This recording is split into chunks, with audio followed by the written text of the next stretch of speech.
Welcome to the Myofascial Magic in Action podcast. And for our audio listeners, we're actually sharing with you how we work in the course.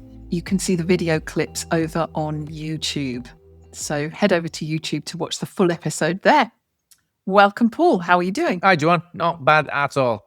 Lovely day here in Dubai. Just the beginning of that ceasefire. So all the party hats are out. Let's see how it goes.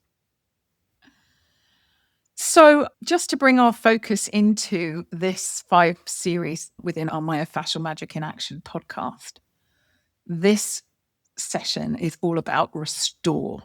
And I think restore, I was trained in restorative yoga. The idea that we're restoring can often be received as a sort of an excuse to not do very much. When in fact, in MMIA, we go very deep on this, don't we? Behind the scenes, the reasoning behind it, and being in the class, finding out why we do things the way that we do is really quite an essential process of progress. Because I think the keystones, if we can distinguish them, is that performance without restoration leads to breakdown. So I'd love you to start off by commenting on that, Paul, and why restoring choice is actually the real goal. Well, it's retaining the longevity of your choice, which is something we must all try to attain and sustain for as long as we can, because there's nothing more inconvenient than losing the ability to make a choice, particularly a movement choice. So if you have a movement that is now out of your realm, that is impossible to do efficiently or without limitation or discomfort by trying to do it, then of course life gets very uncomfortable. And we make it so generally. It's generally our fault, isn't it? Where we're not aware of the consequences as we interpret how our body's transforming as we're performing. We're not really looking ahead of what might come. We're just dealing with what happens in the moment. And that's based on our training, isn't it? Even people who are teaching this, we tend to look at the outcomes of the training, not the consequences of the training. And what restoring does for us, where we've taken it to, is, yes, there are ends of the spectrum where you should be able to do things very, very delicately and with lots of extreme aggression, if necessary, either end of that. But whatever you're playing in, there must be this restorative element within your daily practice where you bring yourself back to optimal, the optimal that you can achieve and attain and retain, Exactly. so that you can then continue to perform again tomorrow and not become the victim of your over-enthusiastic approach to whatever modality is rocking your boat. Absolutely. So what you're saying, if I can reinforce it, is that whether you're a ballet dancer or a boxer, keep on doing what you're always doing to keep on doing what you're always doing is actually the issue in some ways. There's a myth at stake here that performance relies on practicing that performance. Because I think what you're saying, Paul, is, and I know it's the underpinning of everything that we teach, is that longevity comes from restoring choice, not just repeating the output of the performance you want to perform, right? You say it so beautifully. Well, that's exactly correct, right? We don't want to become the victim, yes? Yeah. And unfortunately, then the spectator of something we used to participate in a lot. Not because we can't participate, because we're not willing to, that our body becomes unable to. Just because we allow that accumulation of strains and pathologies to be acquired over our participation. And that's why if you incorporate restoration training, firstly, you have to be aware of what that means, which will, of course, we'll explain to you as well, is once you incorporate this element within the modalities and the variation of components within your training life, and even if you're not even into training, you're just into your life, then your lifestyle and life attributes, then they raise significantly. And then you really do retain this word that everybody's desperate to have, longevity. And it's not longevity of life itself, because that's a lottery ticket, but the longevity of choice within your life is something we should all aspire to have. Yeah, and in movement. And I know as an example of that, we were discussing a couple of stories where we've worked with elite athletes in different fields, and we're talking whether it's Ironmen, whether it's boxers, whether it's ballet dancers. I know these are real extreme performance levels, right? And this is where this subtle work of restoration, which we're going to give a few examples of, is so key.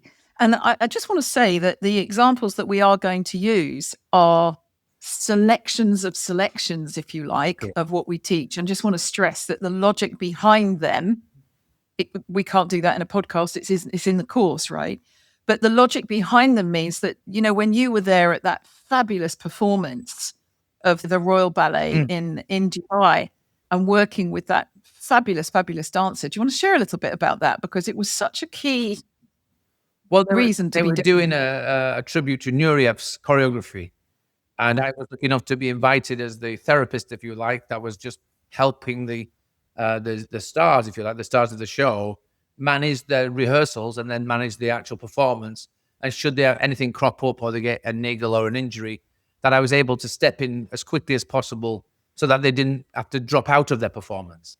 But these guys are ultimate professionals. They would go through gritted teeth and walking on nails and still perform. I mean, I've never seen anything like it. They're really outstanding athletes in their own right.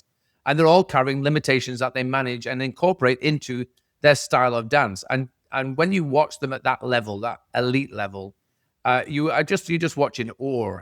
However, watching the ramifications of their dedication and sacrifice to be so good at something really helps you reflect on what people who are at the end of the spectrum at home, who are just trying to go out for a game of pickleball or a game of golf or go for a walk or play with the kids, the extreme effects of not knowing about restoration really do come to the fore at every end. But in this particular instance, after the rehearsals of the weekend and then the main performance that evening, I was watching this particular solo dancer perform, and he did like a 20-minute set. It was literally magnificent to be so close and watch it in person. And the audience, of course, were applauding as they rightly should, because it was magnificent. But the moment he stepped into the side wings, into the darkness of the wings, body shut down, because he gave it literally every micro dose he could of every essence of his soul into that dance. And he gave it 100+% effort. But as a consequence of that, his body went into trauma and it just shut down. And of course, I was called over and there's other therapists available, but he'd created a rapport with me and he was like, I need Paul.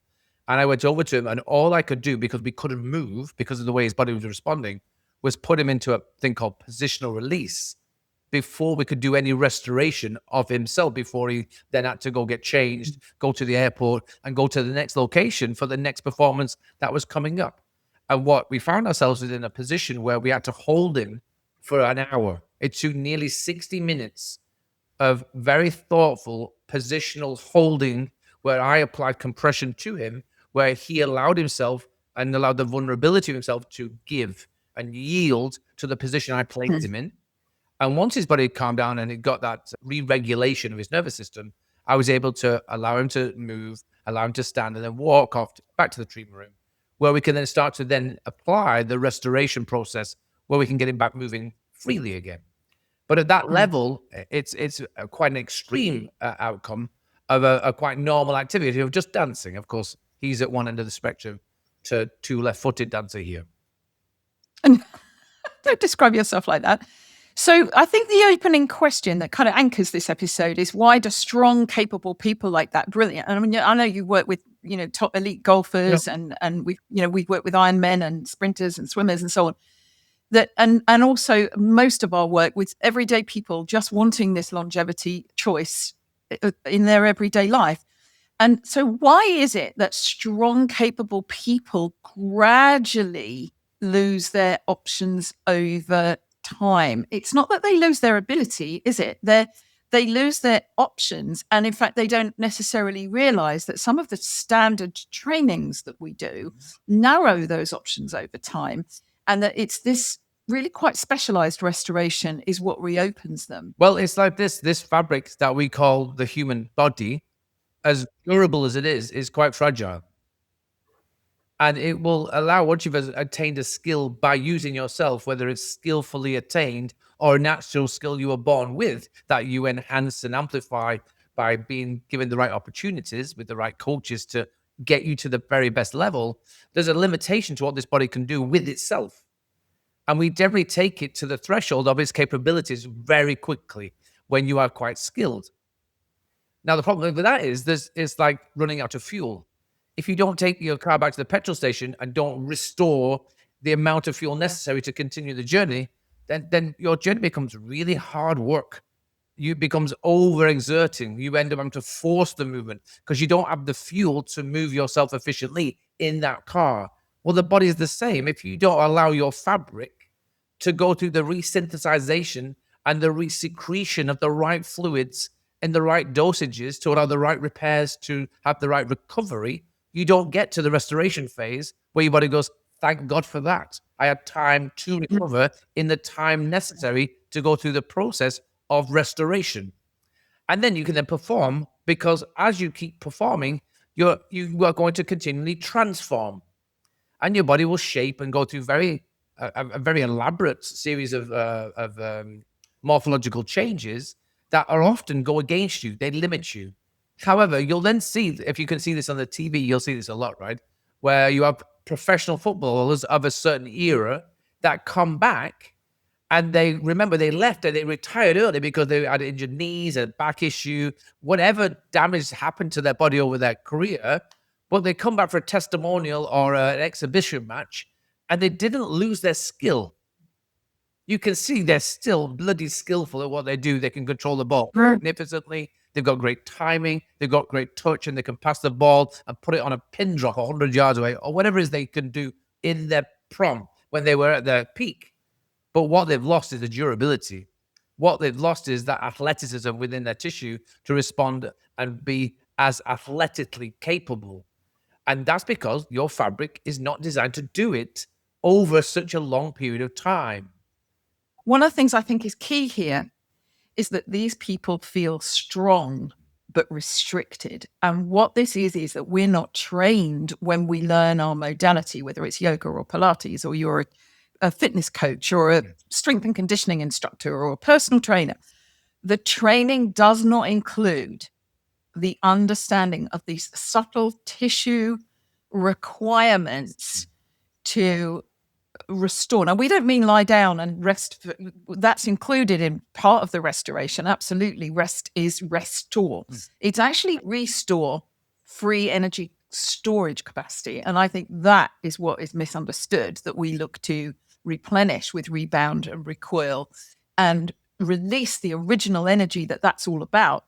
But in this restoring, I think we go back to basics, right? We go right back to finding vertical. Correct. Just that, I mean, like, we go backwards to the blueprint, don't we? Well, if you just keep moving forward, you forget where you came from and where your reset position is, right? And this desperate need to transform into something that will support the rest of your life, I can understand the urge to do that. But it's understanding what your body is more than capable of doing, but recognizing how you go about achieving it over a longer period, rather than these short-term gains for long-term ultimate dysfunction. And that's what we're trying to make people aware of. Like restoration and that restorative nature of recovering, so you have this stored energy capacity available to you to use again and utilize as frequently as you like. That needs to be taught, rather than we accept that we get to our threshold and then we'll use rehabilitative approaches to fix ourselves. Because we shouldn't take ourselves into that world in the first place, but we all too often do. And so returning ourselves to vertical is a brilliant way of bringing ourselves back under ourselves and into our own natural architectural blueprint, to recognize what we've created and what we need to do in the time frame we need to give it to restore its optimization so it can now perform tomorrow. So the role of this first clip is to show that reorganization is the key, not effort. Yeah. So what we're doing is we're bringing back online, I know, and I've seen this happen in class. People go, "Oh, don't be ridiculous. I know how to do that." And we're like, no, we're not. This isn't a performance. This is the body reassuring itself. Yeah. When nothing's being forced, how does it reorganize when it's allowed to? So what is being restored here, Paul? Well, the first element we must restore is breath. Breath is so important to every aspect of our movement experience and life in general, yes? And there are many variations of breath out there. We know there's a lot of fancy tools that stimulate a certain approach and outcome by breathing a particular way. But if we really understand just human physiology, there is one way to breathe and then 1,000 variations from that. So we're firstly restoring how to breathe into a human being first. And then other variations often depend on environmental influences or performance requirement. And that's all good too. So what I wanted them to focus on is just sitting tall. And as you'll see there, we're showing the spine as it should be a rhythmic architecture rather than a rigid structure. And that rhythmic architecture can receive its natural rhythmic motion by introducing a really fluid and purposeful breath. And what you'll hear us saying, and what we often explain to people, is we always breathe in through the nose and out through the mouth for as long as it's necessary and as long as it's comfortable. Not forced in any direction, but you're exploring the capacity of your own lungs and your own experience of expanding those lungs to move the bones that surround them. And then as they come back towards the center, as you breathe out, you'll notice how they have a reorganization as they come back to center. But it just changes your perception and your interpretation of what the quality of your breath can help you achieve in the simplest way. And also, interestingly, it's not obvious here, but obviously it's part of the training is the foot position matters, the base of the torso, all of that. And most people, when they're performing at peak, often you see the breath being held, which actually blocks the process. So this is where we undo that reflex. There are certain activities where, like if you're weightlifting something very heavy, you will do a very specific type of breath. You do that Valsalvic approach where you're holding and bracing and creating inter-abdominal pressure to support lifting something heavy. But that should be done infrequently. Otherwise, you'll end up with hemorrhoids. Whereas you have to, because that pressure must go somewhere, right? Whereas we know, because we are a fluid matrix, not a puppeteer with agonist and antagonistic motions of separate muscles. We're a bound bag of skin with a bound liquid matrix of myofascial architectural fabric inside, which is electrically stimulated, which creates all the chemistry that needs to occur. It's about fluid dynamics. And so we want a more hydraulic approach, which is this restorative approach to understanding how we manage force transmission within us. And to do that efficiently, you must know how to use your breath to access and refine and reorganize that restorative nature to breath, to our overall structure. So it becomes efficient again. And through efficiency, you then have opportunity to challenge it with athleticism or skill. It's absolutely brilliant. And the next clip that we've got is really revealing whether someone has options or not. And I love this because this one goes right under the radar. Yeah. And it really speaks to how we transition between positions. I know as a yoga teacher, you're a Pilates instructor, we often get focused on the ultimate position. Did I achieve that performance?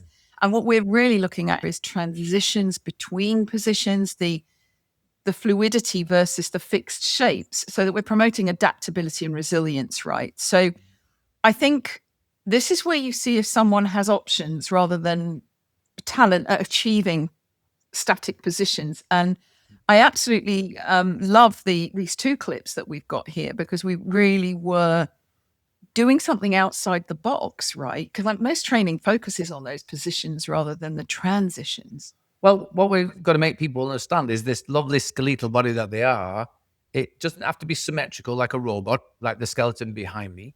It should reflect the way they like to move efficiently without becoming a victim of that style of movement.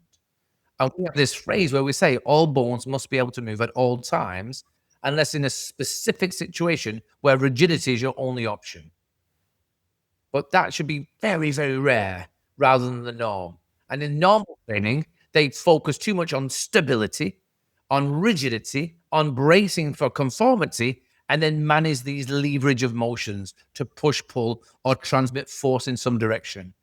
But as we know, as a myofascial specialist that we are in our myofascial magic in motion, is that we are omnidirectional creatures and everything moves within the round. And the roundness of every bone must choreograph itself with every round bone it lives and resides next to. And what we've done here, we've got you against a wall and we're using a round ball against your round head or your round rib cage or your round bottom. And we're positioning it in such a way that you become more aware of how you organize yourself freely. Now, at first, that feels really alien because the ball makes you conform to being there. Like it gives you a start position that everything then has to organize beneath. so that you have this lovely vertical elevation up, which allows you to transition and change direction should we choose to go from there, rather than be in the middle of the air with no relationship to the floor or the wall or the surface or the environment. You're just like a ghost meandering through. And often when you're not aware of your bony configuration and then you apply an activity that requires some sort of energetic force to come from it, we tend to create these areas that become victim to that approach. And we're, Oh, absolutely. and we're not often aware that that's going to happen until it happens. So by incorporating this restorative approach to where are my bones and do I know how to organize them in such a way that they're efficiently positioned, and it gives me itself a chance to have that restorative effect, take away the unnecessary strains, the inappropriate position of those bones that they've migrated towards because of a repetitive action or a position of preference. This allows you to have variability and reminds you what is possible, or informs you of what you have created as an inhibition of position. Which, of course, you need to know to honour the way you carry yourself around in the real world. And then you Correct. don't have those instances where you just went to pick up that bag of shopping or get that thing that got through your letterbox off the floor. And suddenly you go, oh, my back's gone. It didn't need to happen if you integrate these movements. Well, it's why we train for the unpredictable nature of life, predictably. So we put ourselves in manageable situations to play and role play with what's likely to happen consciously. Yeah. Because subconsciously, it already happens before we know it.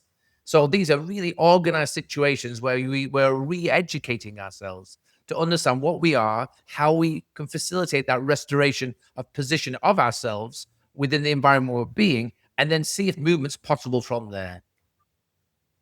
I'm just going to land a comment here to people that are watching this and thinking, oh, I'll try that. There's an awful lot of training goes behind this, and a logic and a sequence. So these are just little clips. So there's an element of don't try this at home if you don't understand what you're doing, because there's some really powerful foundations behind this. And the next clip that we're going to look at is really the one where we look at what we call real world expression. Yep. You know, the everyday life where you're unloading your dishwasher and putting plates away or cups and glasses in a high place where that you're reaching, and really honoring these processes, if you will, of everyday life, lifting, shopping, getting in and out of a car with bags, all the sorts of things we do. You know, I talked in the last clip about my journey to the airport and carrying bags and balancing. And I think this is why this restorative approach matters so much as a really essential element, because it shows what really matters in real life, which is unpredictable, right? How can we be efficient knowing it's unpredictable? Well, we prepare for it by putting ourselves in those situations with a caring instructor to guide us, because then they point it out to you. But the instructor must also know what's likely to happen and anticipate it on your behalf and step in occasion, which is why in this second clip of us standing, you'll see you're articulating, which means bending forward towards the ground like you would do in any way. But we've put you in a position where we've created a real sense of self-imposed constraint. Like the ball is in that position. It informs you of how you would naturally, as a yogi person particularly, you would normally hinge to the floor, where your bum would travel behind your feet towards the wall, and your body would go down to the ground to collect whatever's there or do whatever movement in that sequence would follow. But once you're in that position to the ground, you've then got to come back up. And managing that force transmission through a position of hinge, not that hinging is bad, just bad hinging is bad. What would happen is, how would you distribute energy and bring yourself back to vertical efficiently? So this particular movement sequence is brilliant for teaching not only the participant, but instructors to recognize what is really awesome sequencing, and how do you interpret and notice when people are finding patterns of preference and avoidance of sequencing to do a certain task. So you'll notice where I'm trying to hold the pelvis for you, because I need to make you aware of where within your own structure and configuration are you creating the movement to the ground. And it should be from your head, because you should look where you're going, not arrive where you're going, and then it'd be a surprise. So you look where you go. So you start with your head, and knowing how to sequence it well without collapsing into the shape. You want to maintain that structural integrity of the shape during the motion.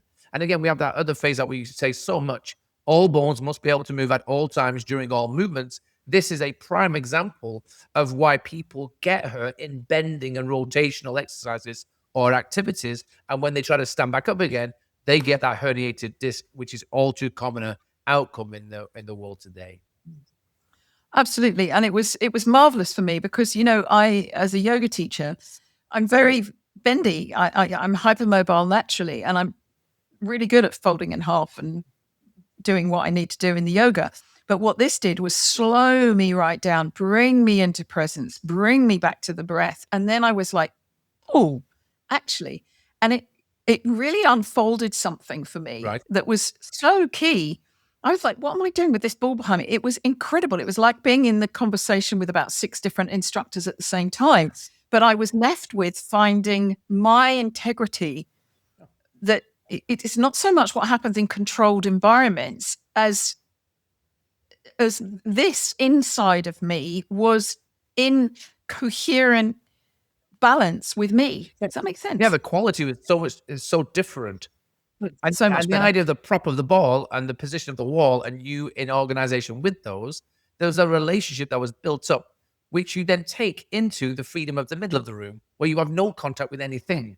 But it's heightening that neurological awareness of your Exactly. myofascial being in the center of the room, whether you only have you yourself and your control to manage what happens to you. So we've got to train that slowly but steadily.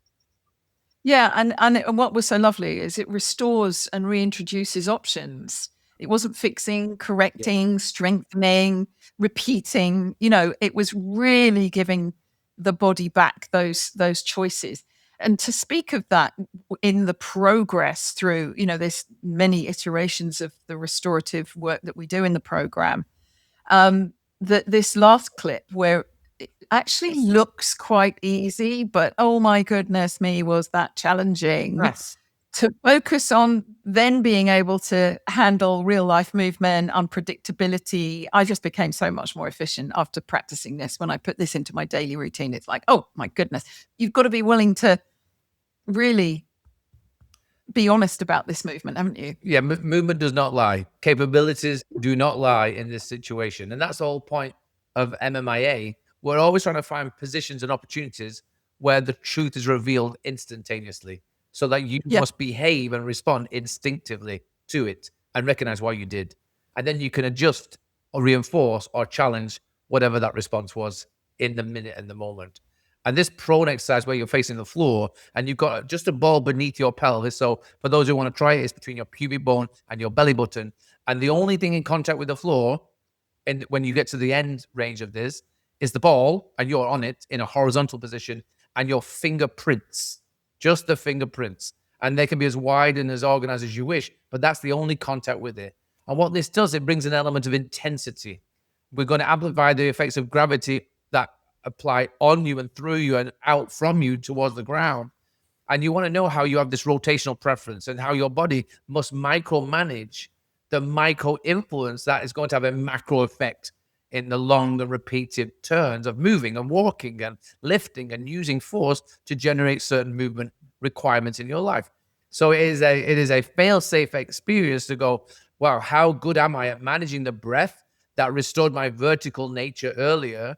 How is my organization and configuration of my bones so they don't clash in this motion? They respect and honor each other's situation and they coordinate together. And then we have the intensity and articulative nature of our body so that it can rhythmically take the intensity of hovering. Whereas normally you would lie on the belly on the floor, or you might lie on your back in another situation, supine. And then that often leads to a misleading understanding of your capacity and strengths because you are relying on the floor to give you a great foundation rather than relying on yourself to create a great foundation to work from and beyond. And it does take, I have to say, quite a bit of training of kind of undoing what we've all been taught. Yes. To find the exquisite balance of this work, because I think the classical practitioner mistake is that we tend to overtrain and mark things by output and performance. Yep. And it's so easy to ignore the options narrowing and confusing capacity with capability. So I could lie on a ball on my tummy and stick my arms and legs out in the air and hold that position, but I'm actually forming a very rigid so-called dynamic stability. And that, whatever you call it, I've got tight glutes, a tight back, everything's held. And that position looks as if that's what you're doing. But in this, it absolutely wasn't that. It was balancing on my fingertips. and finding a place where all of me could move and breathe. And it was very, very. The experience should be quite the contrary.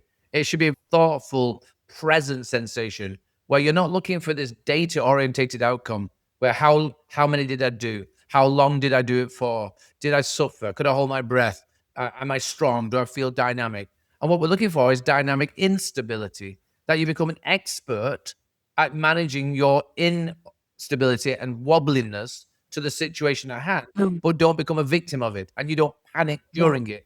That you become more than capable and more than skilled and acquired at altering and adapting to the situation that presents itself. Because you will find that you have one better organized side, left leg, and contralateral right arm than you do the other. You'll feel as a more natural invitation to use them. You'll rely upon them. But you've got to go the other way eventually, because you've got to step forward or change direction eventually. We can't always turn left. You just walk in bloody circles. So it's important that you know how to transition and do it confidently when you least expect it to. And that's what this situation is offering them the chance to experience, to go, okay, I'm more than capable to hold myself still. But what if I invite movement from here and it not feel threatening, that it feels inviting to experience and play? And then you just put a time frame on it to see how well you can manage the breath in a hydraulic fashion, manage the movement of the bones so they become rhythmically choreographed and coordinated. And that you then have the ability to tolerate over a period of time, to have endurance to this. And now you've restored your capacity to do a lot more complex and different movements that require a lot more agility and aggressive nature to them, because you're able to do this subtle stuff.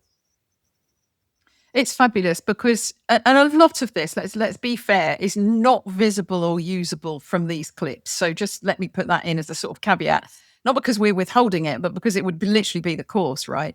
But I think for me, the thing that I discovered and where a lot of practitioners fall short is that they're not trained to see this. They're not trained to work at this level. You know, watching isn't actually enough. It's this deep sense of permission to be really, really honest about what your movement is without making it wrong. But it enabled me to take like 5 steps back to make the next step forward really, really super powerful. For just enhancing what I do. And actually, Paul, what it did for me was it stopped me going to the extremes that I was capable of in my yoga. It really got me to honor myself in a way that boundaried and constrained appropriately what I was doing, because I'm so much more capable of bendy mobility than I need to be. Unfortunately, the classical educational stream doesn't teach physiology. It teaches repetitive stationary anatomy of the dead guy in the back here. And then we try to apply that to a moving, living person in front of us, regardless of the modality we've decided to become proficient at delivering. But if we do it that way, it's almost like a driving instructor comes along to teach you how to drive the car, and he doesn't know how to drive the car himself. He just knows how to steer it, because there's no gear requirements. There's no 3 pedals anymore. Everything's automatic, and you're just making it up as you go along. It doesn't mean you're competent at driving. It just means you can steer a moving object. But to become competent and skilled requires time and energy and devotion to your craft. Now, it doesn't have to be perfect, because you get more skilled as you put more time and invest more of yourself into learning and then sharing what you've learned and seeing the outcome of that learned experience to another person. Because the truth is in the pudding. Movement does not lie. And the way you teach movement does not lie either. You can hear it and see it reflected in somebody who's participating under your guidance. So we hold ourselves accountable to a very high standard on purpose. Because if I, for instance, go back to the analogy of the instructor in the car, firstly, he must teach me how to control the vehicle in a very basic setting before he takes me on a skid pan, night driving in inclement weather, driving on different terrains. These are advanced driving things that come from a great foundation. And that great foundation is something that we must establish first and then always return to it, so that we understand the human physiology we're really influencing for somebody's lifestyle and lifetime, so that they can always really retain that longevity of choice we all need through these restorative understandings of human physiology. This is the part that I think most practitioners aren't actually trained to see, in fairness to all of us. I wasn't. I mean, I've learned it through the exposure to working with you and John Charkey and doing all the dissection that we've done and so on. But we're mostly trained to build or reach, not to restore. And you can't really apply this just from watching it, but I really do hope that it gives you an idea of how you can deepen your perception and why we call it prehab. We genuinely call it prehab because we take you back to the sort of predisposition before you even start the program for the performance. Most people would miss this completely because they're focused on output rather than options. And we go really deep on those options. And I think this is where things really start to change if you know what you're looking for, where you actually transform that performance and the person performing it. Well, it's like this. If we keep focusing on just performance, what am I able to do? Not what is necessary for me to be able to do first. And I think that's what gets lost in the wash, that we become so domesticated, like domesticated cats and dogs, domesticated farm animals, so that they meet a certain need within our society. Whereas if we were less domesticated, we would rest an awful lot more. We would only move when we needed to. We would only do the activities that served our existence. We would go and hunt for food, we would mate, and we would run to hide. And then we would sleep and recover. But we have a very mixed up sensation of what quality of life really means now as we become more domesticated in the societies we have to conform to. And that's what this is. It's like the missing link in life is this ability to restore your capability to live and move freely without the constraints and expectations of somebody else. And I think it does require a different skill set. And it's not more knowledge, actually. We've got all the knowledge in the world. In fact, some of that knowledge we could unlearn. It's a completely different perception. And I think it's exactly what we do in MMIA. It's what we spend our live coaching calls talking about. And this is where I think the training really, really matters.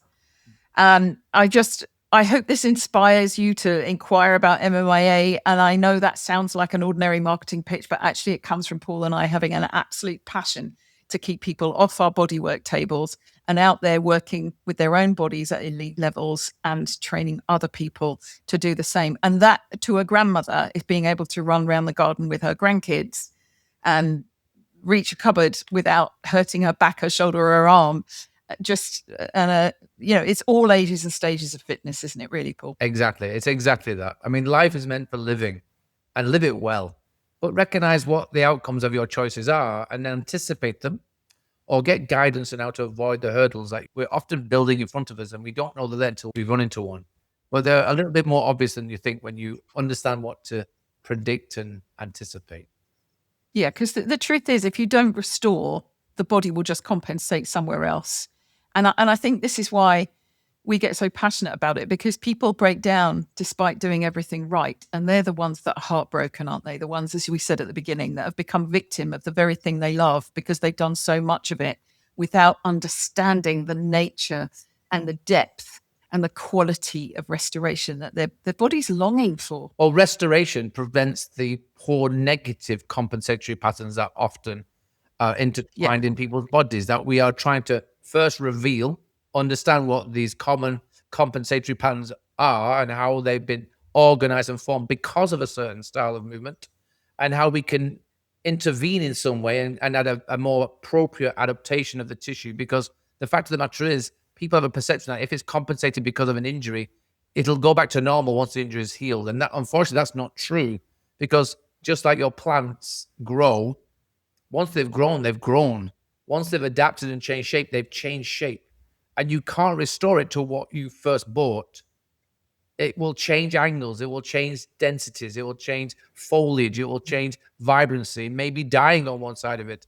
But all these changes are adaptations to impose effects, whether that's environmental, physical, or emotional.